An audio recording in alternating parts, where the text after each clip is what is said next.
The first time I observed my words or actions, it's probably several different occasions. I have children. I have a 12-year-old son and a 1-year-old daughter. And you realize when you have children that everyone is always watching you.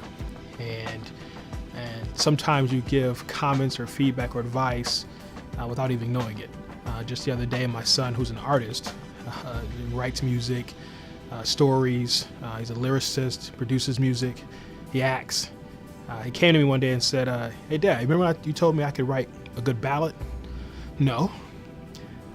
Well, you did, and so I'm writing it now. And so he's been on this journey to write an R&B tune, and it kind of helped me know that at all times people are listening to you, and when people respect you or look up to you or influenced by you, they're always waiting for that jewel or nugget you might say.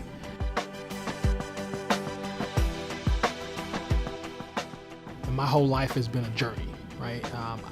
I'm much different, and I've changed in many ways from the young man I was when I grew up in Detroit.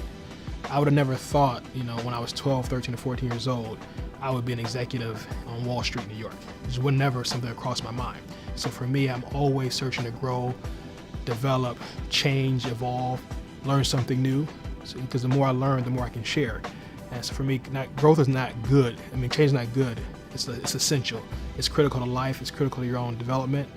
It's critical just to not die in boredom.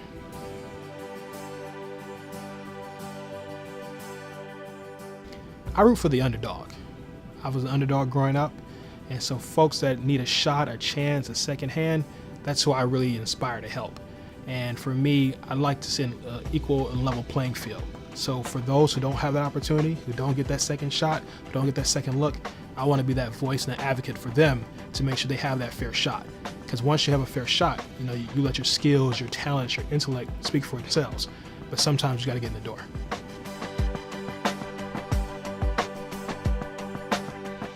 Now, bow ties are not so quirky now because everyone wears them, but when I started wearing them years ago, it wasn't a popular thing. And nor was it a popular thing for an African-American man to have a beard on the street. And so for me, that became my quirky thing, but also became my brand. And the more I wore it, the more people expected to see it. It became a calling card for me. When I change it, not ever, ever.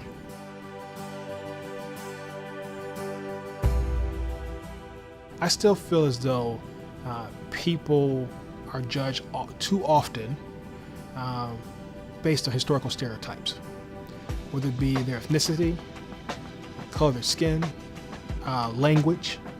So for me, I always want to be that example to give someone a little bit more hope.